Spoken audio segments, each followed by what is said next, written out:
Hello दोस्तों, नमस्कार। आज लोग हम बात करते हैं vitamin D deficiency. Vitamin D क्या होती है, इसकी डिफिशिएंसी से हमारी बॉडी पे क्या इफेक्ट पड़ सकते हैं, कौन कौन से डिजीज कोज कर सकते हैं, विटामिन डी होती क्या है, क्या इसके सिंथेसिस से और इसके फॉर्मेशन से हमारी बॉडी पे क्या इफेक्ट आएंगे। तो आज इस बारे में हम समझेंगे और जानेंगे। तो सबसे पहले हम बात करते हैं विटामिन डी का इंट्रोडक्शन के बारे में। विटामिन डी एक फैट सॉलेबल विटामिन होती है। हमारी बॉडी में दो टाइप की विटामिन होती है, एक तो होती है वाटर सॉलेबल विटामिन और एक होती है फैट सॉलेबल विटामिन।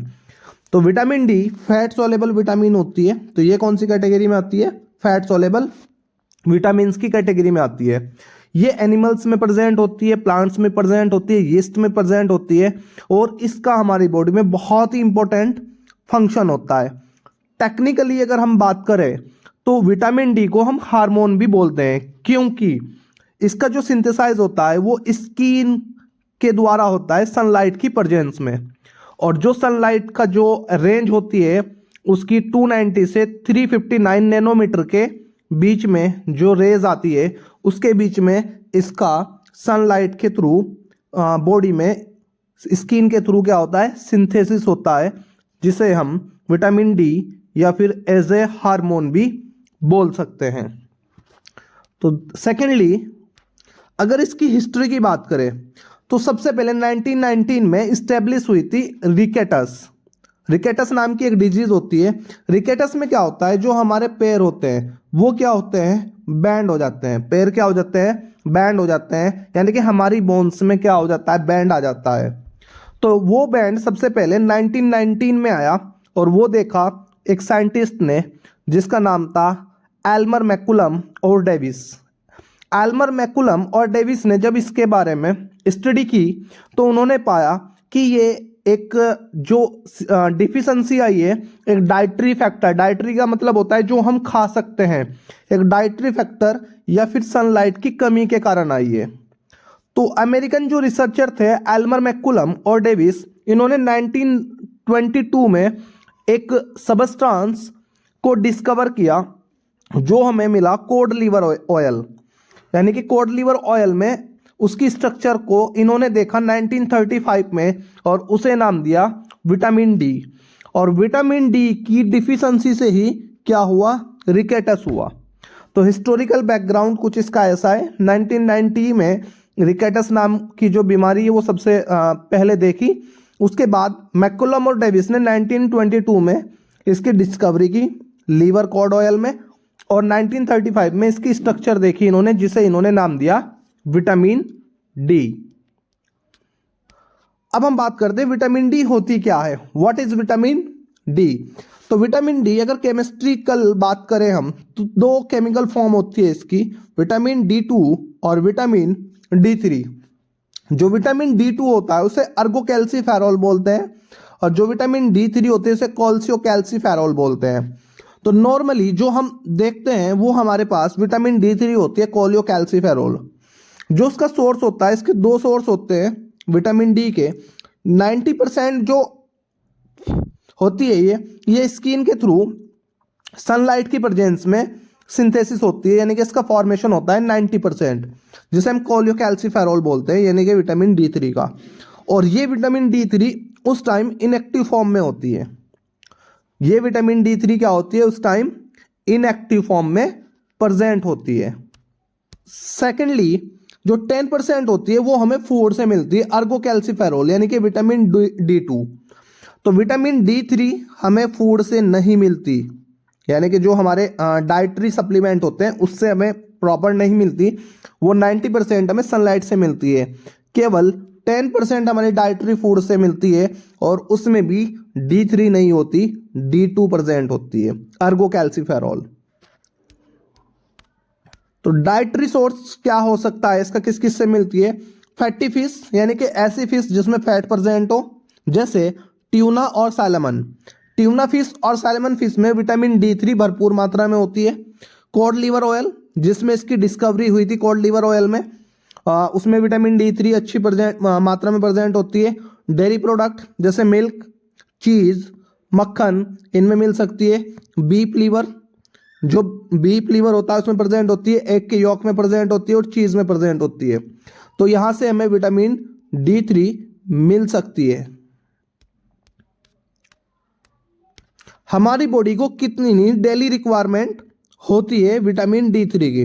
एक बच्चे को और अडल्ट को 400 यूनिट में हमें विटामिन D3 की जरूरत होती है, जो क्या होता है 10 microgram per day. 10 microgram per day हमें जरूरत होती है। एक प्रेग्नेंट लेडी या फिर एक फीडिंग लेडी जो अपने बच्चों को फीड करा रही है, उसे भी 400 यूनिट या 10 माइक्रोग्राम पर डे की जरूरत होती है। लेकिन एक जो अडल्ट होता है जिसकी एज 70 ईयर से ज़्यादा होती है, उसे 800 यूनिट या 20 माइक्रोग्राम पर डे की ज़रूरत होती है, क्योंकि उसकी बॉडी में इसका सिंथेसिस होना कम हो जाता है।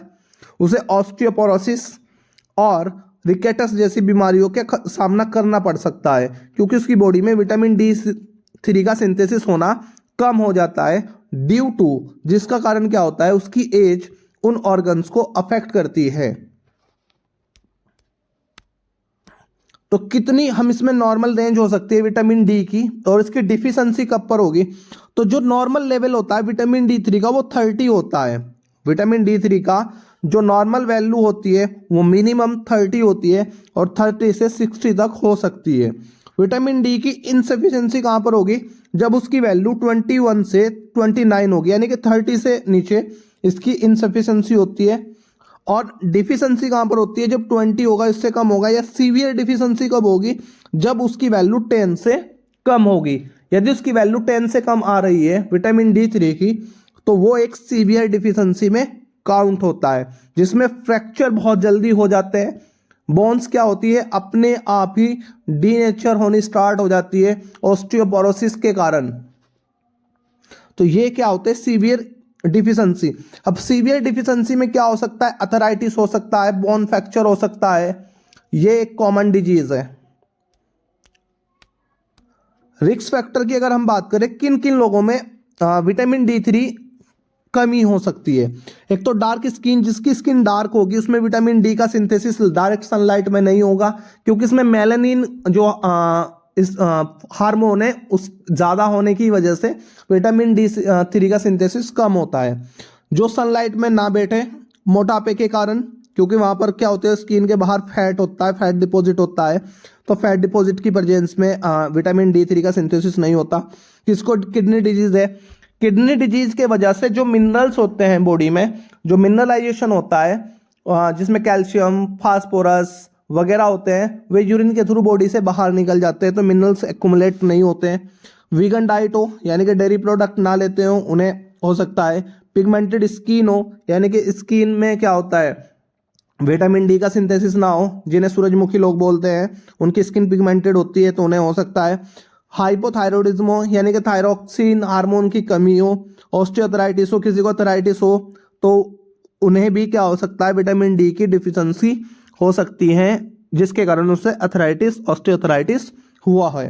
तो ये कुछ कारण हो सकते हैं जो इसके रिस्क फैक्टर हैं विटामिन D3 की डिफिशियंसी के।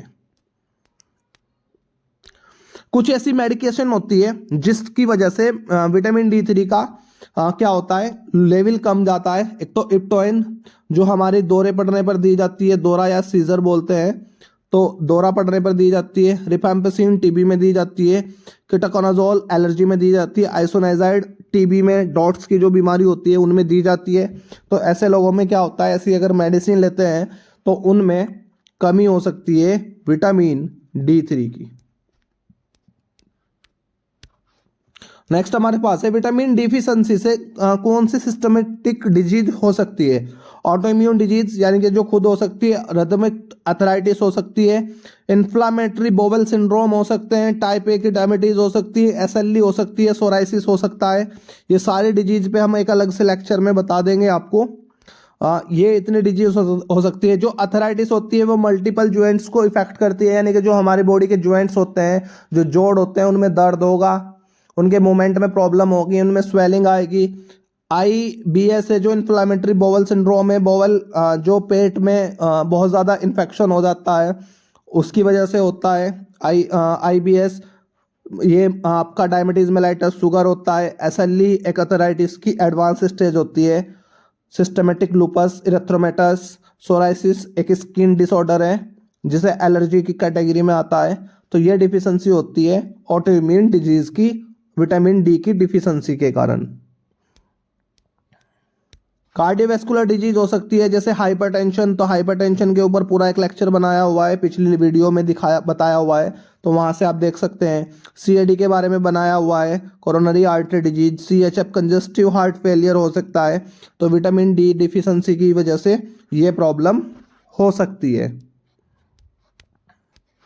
नेक्स्ट हमारे पास है मस्कुलो स्केलेटन सिस्टम, यानी कि रिकेटस हो सकता है, ऑस्टियोपोरोसिस हो सकता है, और फ्रैक्चर बहुत जल्दी हो जाते हैं क्योंकि बोन बहुत वीक होती है। तो ये सारी प्रॉब्लम हो सकती है। डायग्नोस किस तरह से कर सकते हैं? कैल्शियम लेवल दे सकते हैं, विटामिन D3 टेस्ट करा सकते हैं, सीटी स्कैन करा सकते हैं और एमआरआई करा सकते हैं। तो इनके थ्रू हम इनका डायग्नोस कर सकते हैं।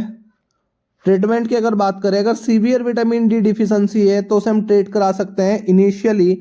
अगर वो इनिशियली 50,000 IU यूनिट में हम उसे क्या देते हैं, विटामिन D3 कहते हैं वीकली 3 से 12 वीक तक, या फिर कैल्शियम सप्लीमेंट दे सकते हैं 1.5 से 2 ग्राम पर डे एलिमेंट कैल्शियम दे सकते हैं।